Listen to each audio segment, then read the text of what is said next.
Committee's State and Foreign Operations Bill for Fiscal 2016 withholds 15% of State Department's operational funds until requirements related to proper management of Freedom of Information Act, the FOIA, in electronic communications are met, Republicans said in a statement.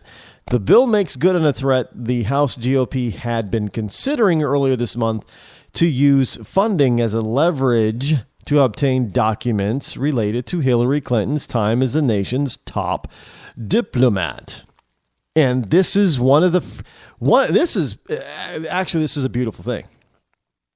This is one of the first times that I have seen that they have seriously decided to go ahead and try to use the power of the purse to get things done.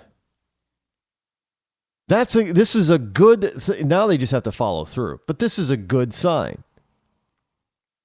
Yes, now the Republicans have to follow through. They can't be willy-nilly, wishy-washy and fall back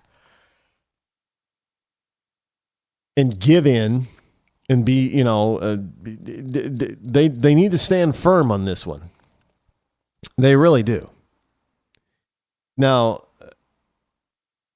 this is how they can do a lot of different things. The power of the purse can be very powerful. You can stop a bunch of Obamacare. So no, I actually stuff here. There's another story that's related to that.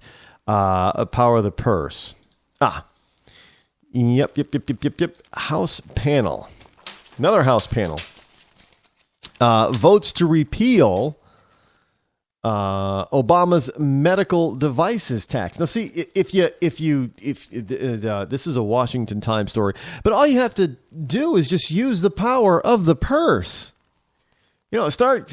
If you want to get rid of Obamacare, you start strangling the funding mechanism for it, and pretty soon it begins to wither up and die on the vine.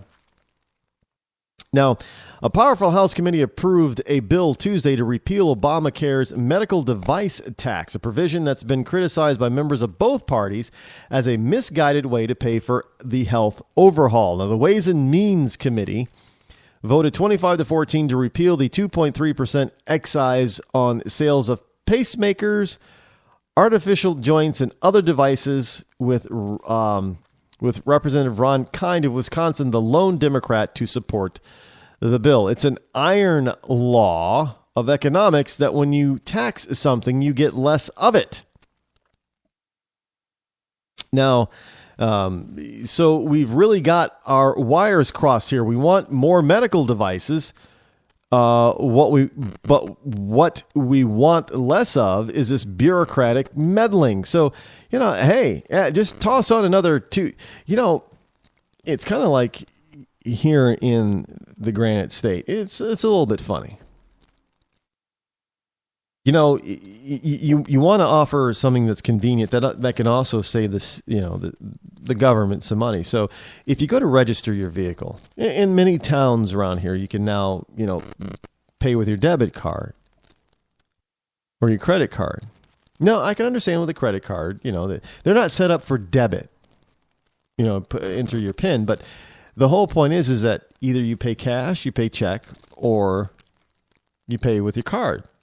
Now, most folks don't pay with cash because in our state, we have something very weird. You can't call up your town hall and say, do you know what my registration fees are going to be for my car this year? They won't tell you. They'll say, well, we can't tell you that. You have to come in. Okay, so how much? How do I know how much money to bring? So you don't. So you end up writing a check. Well, it costs money to process a check. So if you want to use a card, then the state will charge you a convenience fee of 2.3%. What? You're going to charge me a convenience fee for saving you time and money. So, but this is, so you're going to get less of that. You're going to get less people using that, and they're going to use other things like the check. But here, They're saying, well, look, if you don't believe that taxing something gives you less of it, look at cigarettes, tobacco use. They're taxing the hell out of cigarettes and chewing tobacco. And what's happening?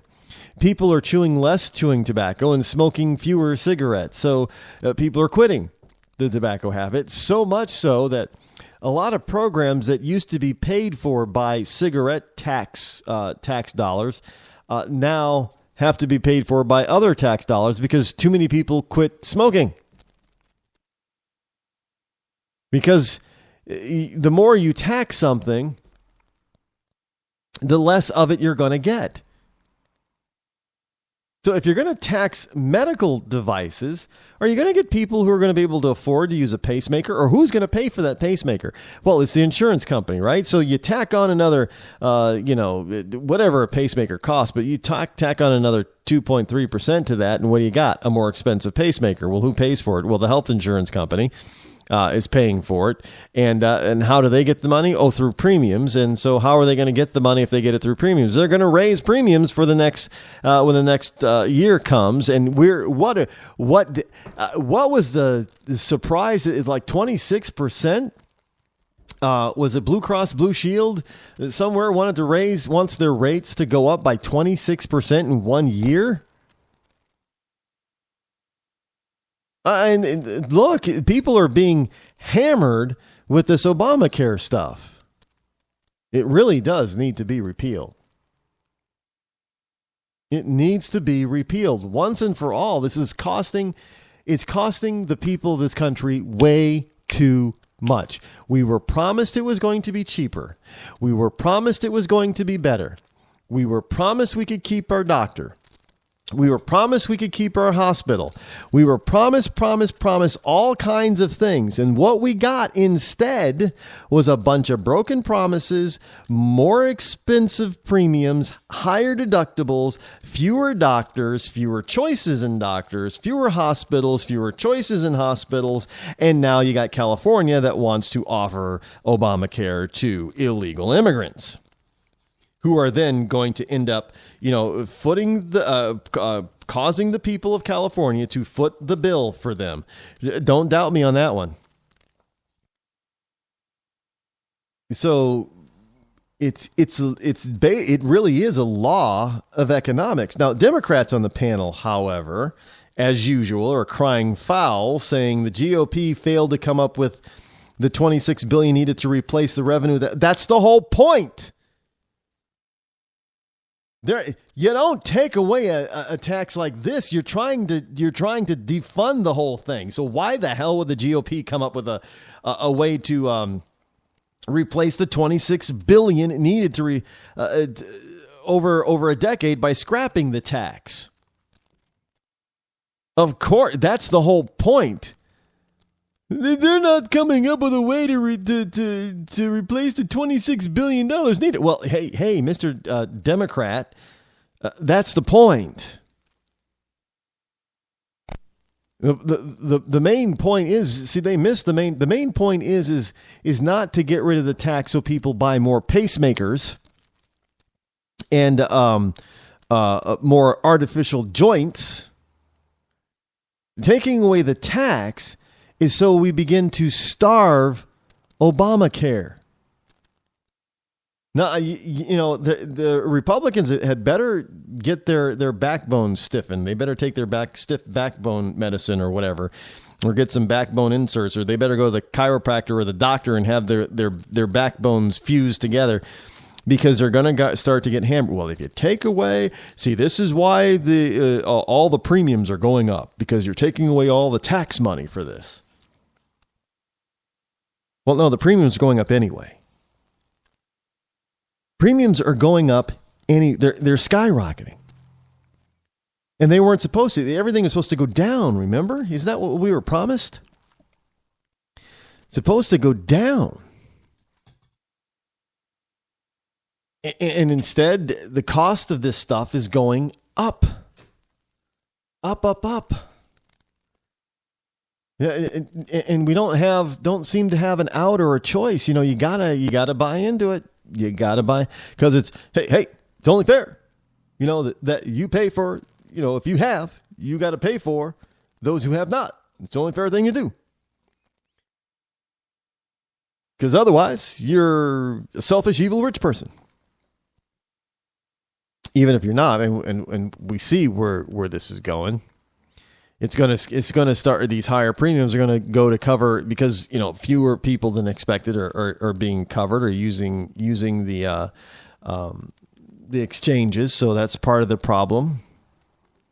The other part is you're throwing more people onto the system that aren't paying their full boat. And in California, their coverage costs are going to go up even more if they allow illegals to get insurance under Obamacare.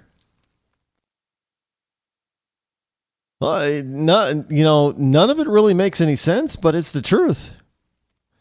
It is what it is, folks, and it ain't what it ain't, and it's not what it probably should be, but there it is for you. You can't deny that this is what. Look, we've already had New York Senate basically say, well, yeah, we should have a single payer universal health care here in New York. That's the goal for the entire country, by the way.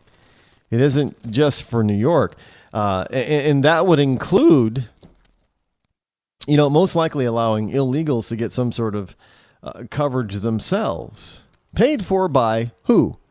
You and me, taxpayer. Absolutely, we'd foot the bill. That's the way it always works. We foot the bill, they get the services they want, and then they go about their business. Some of them actually go back home. Come here for the freebie stuff, and then they go back home. And they can repeat the cycle as much as they want because, you know, we're not closing the borders on them. Wouldn't that be something? One day they actually get to the border, find the border closed to their illegal trespass, and now they have to stay on the other side and deal with, you know, their own issues instead of making their issues of the American people. That would be fascinating to see. And I know I'm gonna get, you know, you're just a heartless, cruel, cold person, Rod. No, I'm very compassionate. But look, we've got laws just like their country has laws, and the laws are there for a reason. You know, they're there to protect everyone involved, not just the few. They're there to protect everyone, especially the citizens of that particular country. And in this case, that particular country is the United States of America. I have no problem with protecting our borders that way, just as I have no problem with any other country protecting their borders in their own way. They're free to do that. You know, if Canada all of a sudden wanted to shut down the border between the United States, and that's their prerogative. You know, really, I don't. It's whatever they need to do for themselves in their country and their people. I'm down with it. I'm fine with it. But don't you sit south of my border and tell me how to run my country, and then you do something totally the opposite in your own country. I mean, I don't like hypocrites here, but I sure as hell am not going to be listening to a hypocrite across the border telling me how to run my country. So, you know, Mexico, if you want to, if you want to encourage people to be illegal, then encourage the illegals to come to Mexico, not to the United States. Plain and simple. Because this is crazy. You know, why should we have to pay for them? We shouldn't have to pay for them. Not like this. And continue to pay. We can't afford to keep paying for these people. Look, and indeed, we're going to have to pay for all this stuff in the form of higher and higher and higher and higher premiums and deductibles. We're already starting to taste the higher cost of this stuff, even after we were promised, oh, it's going to be much cheaper. Not.